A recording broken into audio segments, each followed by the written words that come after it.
Looking at training, looks like the vast majority are available tomorrow. How excited are you and the players ahead of such a huge quarter-final? Yeah, no, everyone's good from sort of the weekend from a physical standpoint. So yeah, it's a good place to be for us.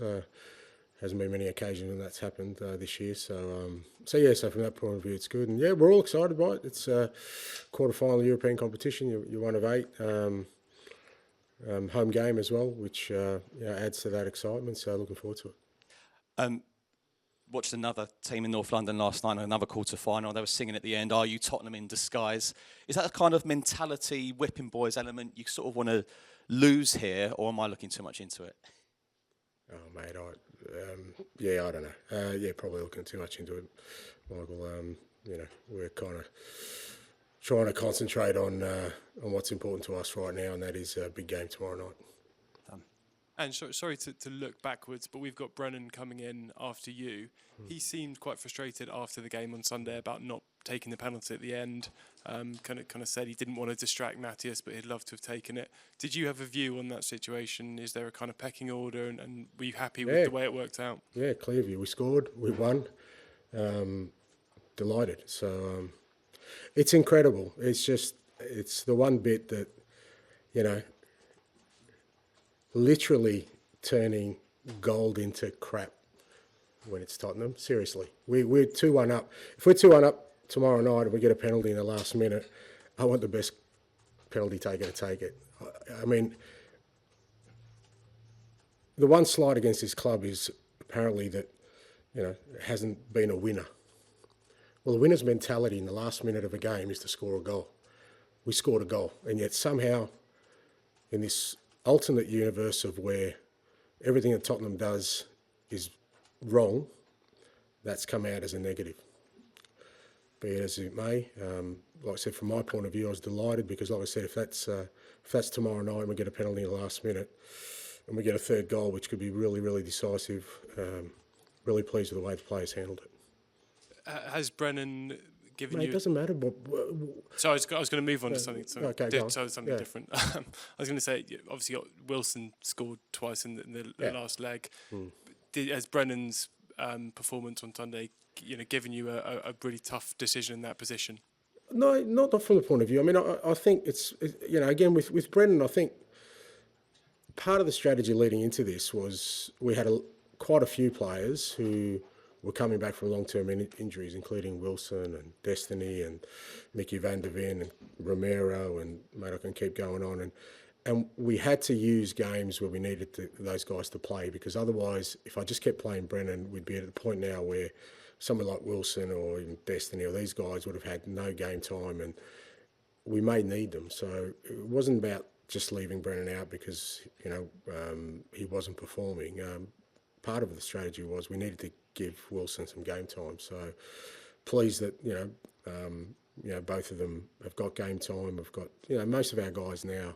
I mean, we're able to sort of give Mickey and Destiny a rest on the weekend. So most of our guys are in a position where they're not fatigued because they haven't been overplayed, but also they've played enough. I think that's been really important for us. So we're in a good position from that point of view. Ange, some of your very best nights have come in Europe at White Hart Lane when there's been an incredible atmosphere and positivity. Just how important will that kind of feeling within the stadium be tomorrow night with such a big game? Yeah, hugely important. I think with every European game, I think, whether you're watching last night or you'll watch tonight and, whoever's playing at home, the atmosphere makes a big impact. Absolutely it does. I think it's a big part of European football. I think a lot of teams that have success in European football is on the back of really strong home atmospheres, and we hope it's the same tomorrow night for us. We think if we can get the crowd going tomorrow night, and we've had nights like that this year. European nights have been good. The semi-final of the Carabao Cup, the first leg against Liverpool, was really good. So we need that tomorrow night because it's. I think in European football, it's a big part of sort of helping what are always tight ties, for clubs to get an advantage. And this competition generally offers you such a brilliant opportunity, doesn't it? I mean, you know, it must be one against this huge opponent like this that you want to savour, the players want to savour. Yeah, like I said, I mean, I'm not sure how many times the club's been in quarterfinals of a European competition. So I think every time you get in there, you don't take it for granted, and you want to make the most of it for sure. And you know, it's going to be a tough game tomorrow. Frankfurt are a good side, going well in the Bundesliga. They've got a mixture of some real exciting young players, but also some experience in there, and it'll be a good challenge for us. But I think when you get to the last stage of a European competition, I think, you know, that's what you expect to face, and looking forward to it. George. And you mentioned how long it's been since Tottenham won something. There's so much at stake with this competition, Champions League. Now you're in the last stages. Just how do you go about changing the mentality of the club that winning something becomes normal, particularly this season? Well, you know, we're still a little bit away from that. You know, it's only the quarter-final stage, but you've got yourself to a position where, you know, you have an opportunity to progress, you know, to the final stages. So it's just one step at a time, and the most important thing is that tomorrow night, like I said, we focus on having a strong performance at home. You know, make sure that, you know, we play the football that we want to play, and we've tried to play. You know, I think we're slowly getting ourselves back into that sort of ability to maintain the levels we need to on a more consistent basis with the players we've got available. So that's got to be the focus. How do you think the team's done since you've had more players back? Have you been happy with what you've seen over the last 6 or 7 weeks? Oh, I can assure you it hasn't been 6-7 weeks, but anyway, I think we've been okay. But again, it's been disruptive because, like I said, we've had to juggle getting players game time with, you know, also resting some players at different times so that we can get to this position where, you know, we've got a fairly, you know, fit and strong squad to tackle what's ahead. I thought first half on the weekend was really good. I thought there was some real good signs, both with and without the ball, that you know, the lads are getting stronger in the areas we need them to. Thank you. Tom. Ange, you answered Dan earlier talking about how people turn gold into crap at the moment. There's a sort of sense of frustration at the moment the last few weeks, what you were saying the other day about being on the lone voice, speaking up for Spurs. How much is there anger in the dressing room of wanting to prove to people this season with this particular game that, you know, the team still is strong, still is fighting, and a quality side? Look, I think that feeling exists, but not because of that. I don't think they want to sort of prove it. I mean, like that, and I don't think that's kind of a healthy motivation to have, because ultimately you can't win that contest. I just think we're in that position now where, as I said, even the good stuff we may do is going to be turned into some sort of, you know, half glass full kind of rhetoric. So from that perspective, I don't think we can. Am I interrupting somebody at the back there? You know, from our perspective, I don't think that can be a driver in what we want to do. The lads are really keen to, as I said, get ourselves to be in a position where we can bring success to the club, keep sort of driving the principles of, you know, why we started this whole sort of journey in terms of the kind of football we want to play, really stick together as they have through the toughest of periods. And now hopefully, you know, we've worked our way into a position where we can make an impact for our season, in a real disappointing season for us.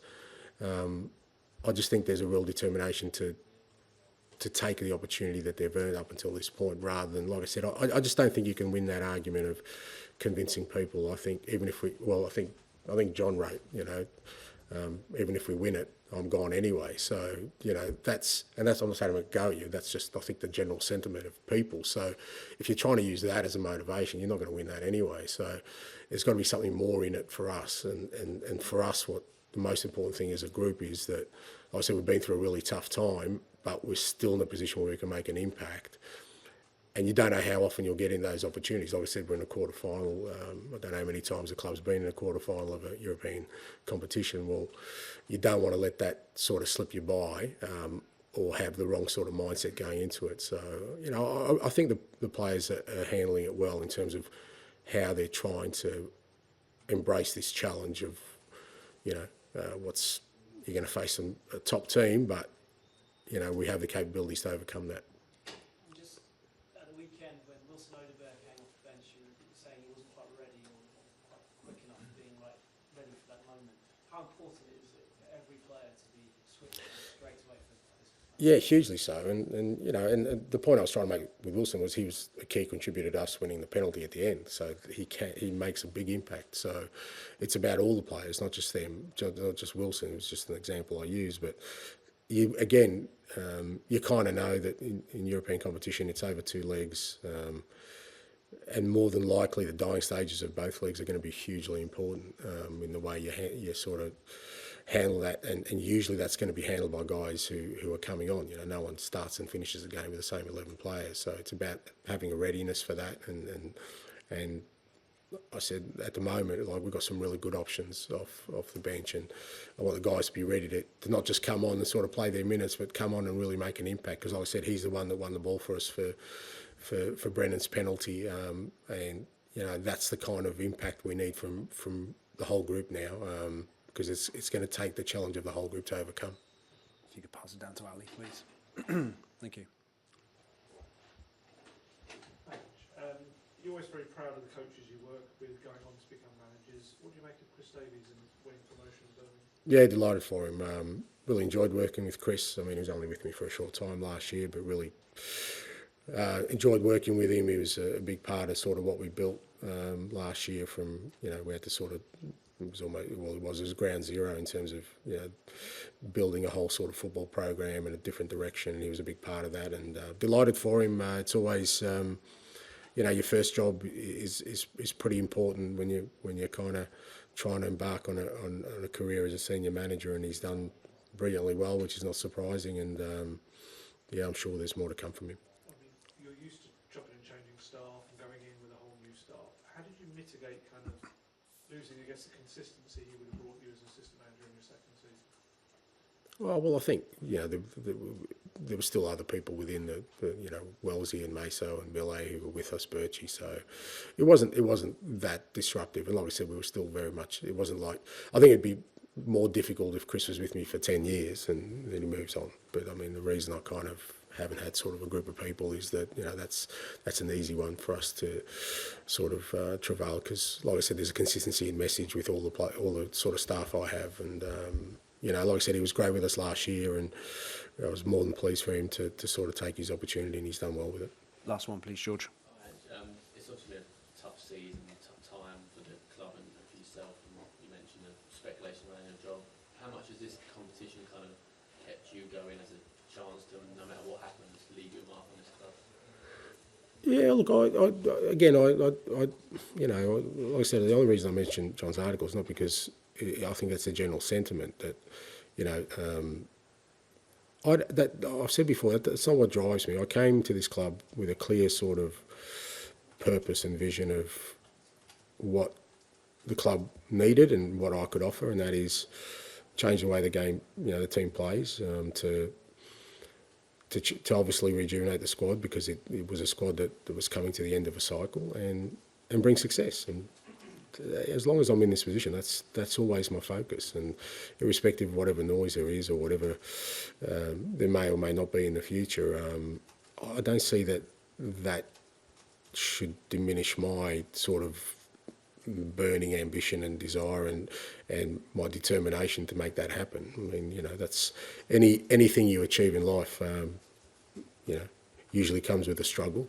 Certainly everything I've achieved in my life has come with a struggle, from a professional perspective. So this is just another struggle, but never through this struggle have I thought, you know, I've lost the will to fight for what I think is the right thing to do, and we'll continue to do that. Thank you. Thanks.